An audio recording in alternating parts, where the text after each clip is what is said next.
in love. I that have been love's whip. A very beetle to a humorous sigh. A critic, nay, a night watch constable. A domineering pedant o'er the boy than whom no mortal so magnificent. Ooh! This wimpled, whining, purblind, wayward boy. Ooh! Oh, this Signor Junior, giant dwarf, Dan Cupid. Ah! Oh, regent of love rhymes, lord of folded arms. Ah! The anointed sovereign of sighs and groans, dread prince of plackets, king of codpieces. What? I love, I sue, I seek a wife? Nay, to be perjured, which is worst of all, and among three to love, the worst of all. A whitely wanton with a velvet brow, with two pitched balls stuck in her face for eyes. I to sigh for her, to watch for her, to pray for her. Go to! It is a plague that Cupid will impose for my neglect of his almighty dreadful little might. Well, I will love, write, sigh, pray, sue, and groan. Some men must love my lady, and some June!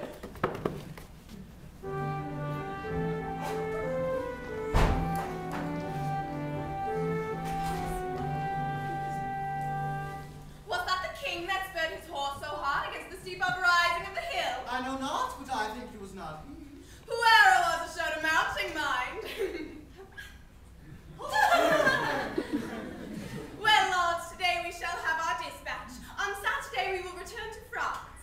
Then, Forster, my friend, where is the bush that we must stand and play the murderer in? Hereby upon the edge of yonder couples a stand where you might like to perish. I thank my beauty, I am fair that shoot, and thereupon thou speakest the fairest shoot. Pardon me, ma'am, for a minute, not so. What? First praise me and again say no? Oh, short-lived pride, not fair, alack for woe. Ah, madam, fair? Nay, never paint me now, where fair is not, praise cannot mend the brow. Here, good my glass, take this for telling true, fair payment for foul words is more than due. Nothing but fair is that which you inherit. See, my beauty will be saved by merit. Oh, heresy and fair, fit for these days, a giving hand, though foul, shall have fair praise. But come the bow, now mercy goes to kill, and shooting well is then accounted ill. God!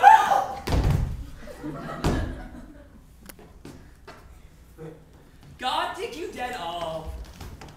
Pray you, which is the head lady? Thou shalt know her, fellow, by the rest that have no head. Right. Which is the greatest lady? The highest. The thickest and the tallest. The thickest and the tallest.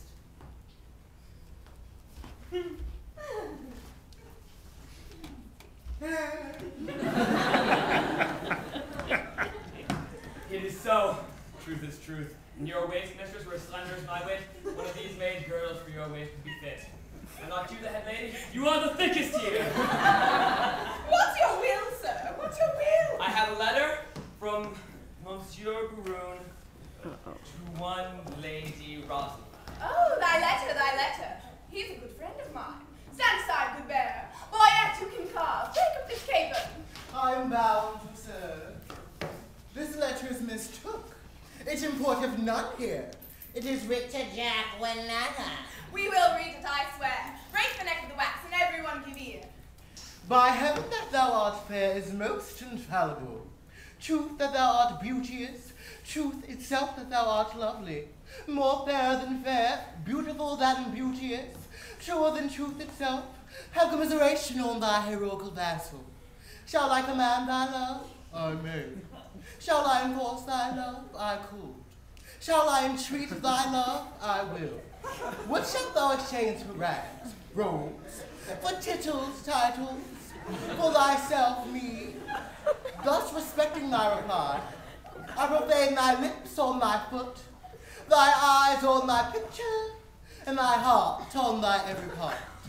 Thine in the dearest design of industry, Don Adriano de Armado. What plume of feathers is he that indited this letter? This Armado the Spanish who keeps here in court. Thou fellow,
testimony of good conscience. Sir Nathaniel, the deer was, as you know, sanguine in blood.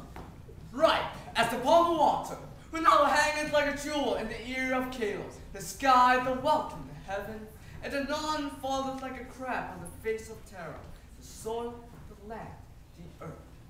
Truly, Master Holofernes, the epithets are sweetly varied, like a scholar in the least. Sir Nathaniel, will you hear an extemporal epithet of the death of the deer? O perge, good Master Holofernes, perge! So if it shall please you to abrogate scurrility. I will something affect the letter, for it argues facility. The prayful princess pierced and pricked a pretty pleasing pricket. Some say a sword, but not the sword till now made the sword with shooting. The dogs did yell, put L to sore, then sorrow jumped from thicket, or pricket. Sore or else sorrow, the people fall a hooting. If sore be sore, the put L to sore makes 50 swords of sorrow. Of one sore I 100 make, but by adding but one more L. A rare talent! If a talent be a claw, look how he claws him with a talent.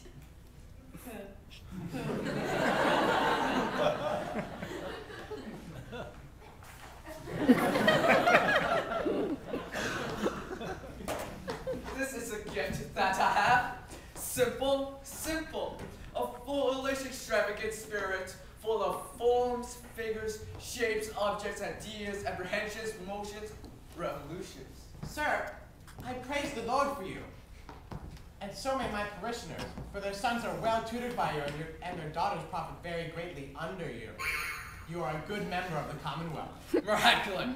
Their sons being ingenious, they shall want no instructions. If their daughters be capable, I will put it to them. But veers the beat, qui polka locatar. So venus, salute us.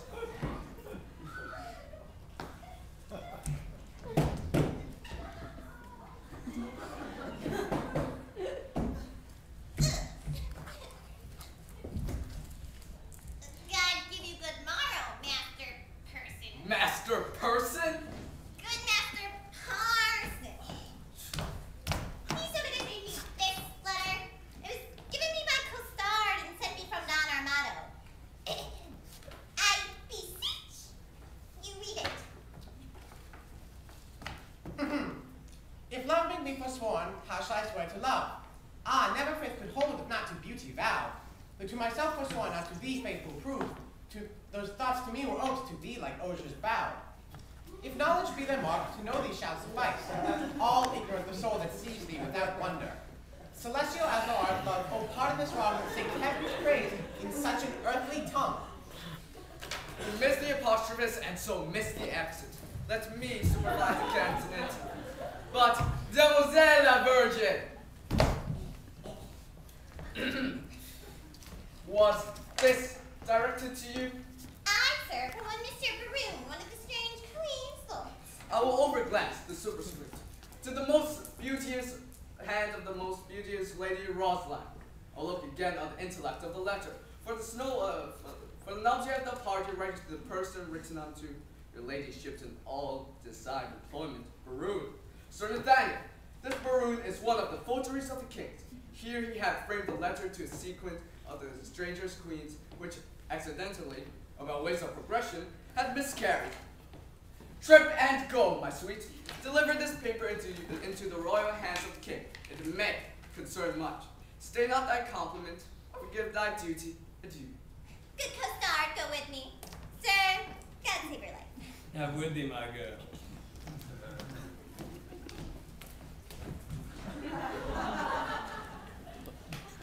Away, the gentles are at their game, and we will to our recreation.